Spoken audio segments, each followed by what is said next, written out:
What's up, guys? This is Coach Grant with First Down Training, and today we're going to be talking about 4 wide receiver drills that will take your game to the next level. Let's get started.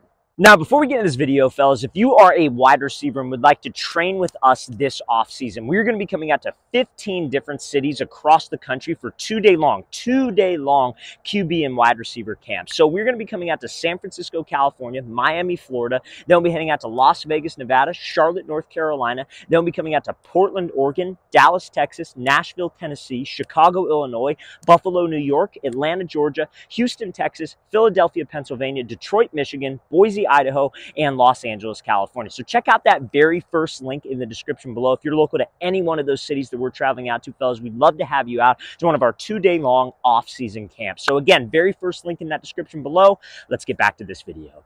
All right, so now this first drill that we're going to be going over today is going to help you with your stick, if you will, or like a hard cut at the top of a post route, corner route, anything where you have to cut off a 1 foot, or it's a situation where you got a press coverage guy right up in your face and you're trying to make him miss in some kind of direction, move him off his platform and then go. But we're working on that hard cut. So all you need is you're going to need 5 cones. This is a simple warm-up drill that you can do. And honestly, you don't even need cones for this. You just need some kind of a landmark, some kind of a line that you want to try to work through. So I'm going to explain all of the drills that we're going to be going over in this video for press releases, for route running, all of it, and then I'm going to show you a full speed example of each specific drill so you guys know how to perform it, okay? So on this drill, what we got, we're going to start it on the right side of this thing. We're going to be working our left leg and our right leg. I recommend maybe doing about 2 to 3 sets on each side for this. So you guys have probably all seen that like ladder drill before where athletes will have their hands, feet working and they'll just kind of tap their foot in the box, right? Now that's more about foot speed. That's more about staying on your toes. This drill is similar to that, but instead of tapping the foot in the box, we're making a hard cut, aka that stick that wide receivers need to have.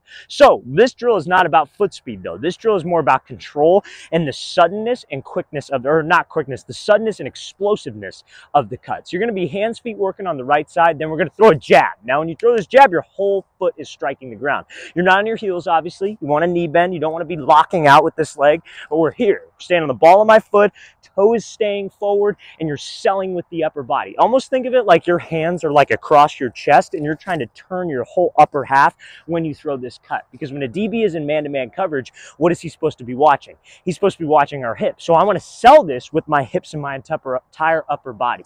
So we go through. That's 1, bam, 2, bam, 3, bam, 4, then we're coming off this thing. I'm going to show you how this drill is going to look full speed, but again, it's about control, it's about suddenness and explosiveness of the cut, not necessarily about foot speed. If you guys rush this and try to go too fast, it will feel off and you will not feel comfortable. So again, I'm going to show you how this is going to look full speed.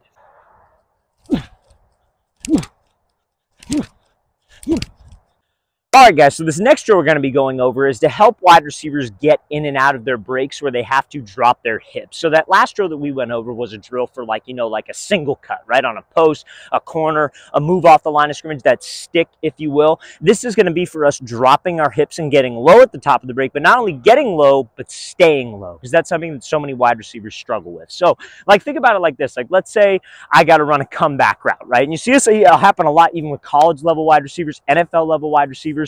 They'll be running, they got a DB right on their hip. They break down, they snap down. Everybody has probably heard that before, like you want to be violent with your hips, you want to drop your hips quickly into a break. Now, when you have to get out of the comeback, we want to drive out of the comeback, right? I want to get low and then I want to explode out of the break. I want to break it like, let's say it's a 15-yard comeback. I want to break it 15 and then drive back to 12. But the mistakes the guys will make is they'll get low, but then they stand straight up as they try to get out of the break and they lose all kind of explosion and power out of the break to accelerate them out of the break, right? The lower you get and the faster you get to that low position, that's going to create energy, and that energy can create speed if we stay in that low explosive spot. Now that low explosive spot, I don't mean that when you guys drop into a break, you want to be like below parallel. What I mean is like your butt below your knee, because you're not going to be able to move like that. But I also don't want your butt above your knee, because then you're too tall and you're going to take a million steps to get out of a break. You want to get to a parallel 90-degree position. And this drill helps us get to that position, but also staying at that position. I call this a snap, fall, transition step. That's like kind of the name of the drill, if you will. You don't really need a name for a drill, you just need to do the drill. So all you need, you can stay on the same line as that first drill. You're going to start with your hands, I guess they don't have to be behind your back. Actually, on this one, I want them to be by your side. You're going to literally just lean with your chest and fall forward. Now, a lot of people do this drill. They'll have their guys fall, and then they just snap down and catch themselves on one leg to work on that stability and that strength at that 90-degree position. And that's great, and that's something that you can do, but we're going to be working transition steps. So by transition steps, I mean you're going to fall forward, and it's going to be 1, 2. So you're going to stay at that 90-degree level and get comfortable moving your feet in that 90-degree level to help you get low into a break, but also stay low at a break, okay? So I'm going to show you how this drill is going to look full speed. Again, maybe work about 4 to 5 reps on each side. All right, guys, so this next drill is going to be working on us dropping our hips again. It's going to be more so for the stability element of that hip drop to help us stay at that 90-degree level and also change direction while selling vertical. So what do I mean by selling vertical? So on every single route, whether we are running like any route that involves you dropping your hips, let's think about it in that sense. A 5-yard hitch, 15-yard comeback, 12-yard stop route, whatever it is, you have to make that DB think one thing. You have to sell like you are running past him, like you're running a fade, right? Everything is a fade until it's not a fade, right? And so one of the things that ties into that is obviously you got to run hard. Last drill, what were we doing? We were leaning forward, and that was promoting good body language into the break. You don't want to be running and start to raise up and then drop down, because the second you raise up, that's something we call an indicator to the DB. Now, another indicator to a DB is when you are running in your strides, instead of being full strides, you start taking these choppy steps, and these choppy steps slow you down, and it also tells that DB that you're no longer running a fade. Nobody runs a fade with choppy steps like you're trying to do ladder work, right? So this drill kind of helps us change direction, get to that 90-degree stability position when you got to drop your hips off of that full stride. So I call this a high knee hip drop, and it's pretty much exactly like how it sounds. So you need 2 cones that are about 5 yards apart. All we are literally doing is you're going to start out next to this cone, set, go. You're going to have fast hands, fast feet, getting your knees up as high as you can. We're going high knees all the way to this orange cone. As soon as you see this orange cone, you're not looking at it either, by the way. It's a peripheral vision thing, because you never want to look down when you're running your routes. So when we're doing drill work, we don't want to look down. It's a peripheral vision. So you see it out of your peripherals, we drop down, and it is a quick level change, like somebody threw a right hook at your head, and you have to drop down. But we don't want to be butt below the knees, because I can't move like that. Don't want to be butt above the knees, because I'm going to take a bunch of extra steps. I want to be parallel, right at that parallel position. Try to bring your chest to your quads. That is the magic spot to get to. So doing it off of the high knee drill helps us cut while we're actually running full stride. And this hip drop, guys, has got to be violent. The faster you get into the break, the faster and more explosion you will have out of the break. So as soon as you hit that cone, you're going to hold it for just a split second. I don't want you to pop up right after. Hold for a split second. Then you're going to turn around and do the exact same thing coming back, same type of hip drop, and hold that 90-degree spot. So I'm going to show you how this drill is going to look full speed. Recommend doing about 6 reps of this total, because up and back is working both sides.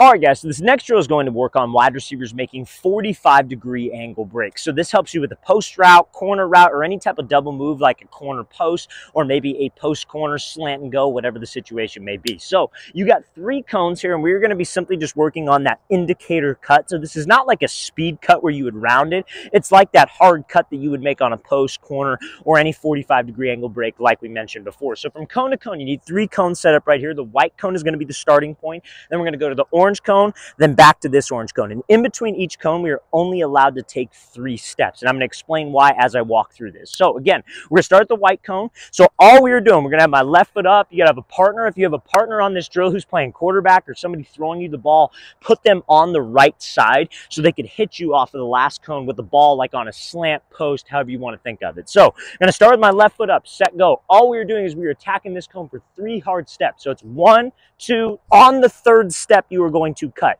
So when you plant on the 3rd step, your next step after counts as 3 towards the next cone. So that's 1 again, that's 2, that's 3, hard cut, coming right back off and catching the ball. So why do we go off of 3 steps? We go off of 3 steps because on a double move like a slant and go on a post corner, how many steps do you take to sell that first move? 3. So we want to get comfortable cutting off of that 3rd step, and it also helps us with speed, stride to sell vertical on any route, not just the routes where I got to drop my hips, but also the routes where I cut off of 1 foot. So I'm going to show you how this drill is going to look full speed. Again, we're only taking 3 steps. I recommend working about 5 to 6 reps where you're catching this way, and then 5 to 6 reps where you're catching this way, and you flip the order of the cones. All right, guys, really want to thank you for watching. I really appreciate it. If you have any questions at all, don't hesitate to leave those in the comment section below. Always appreciate the feedback. It's always great to hear from you guys. And again, fellas, if you would like to come out and train with us in 15 different states this offseason, check out that very first link in the description below. We're coming all the way from San Francisco, California, Miami, Florida, Charlotte, North Carolina, all over the country, guys. So we'd love to have you out. So again, very first link in that description below. I'll see you guys next time.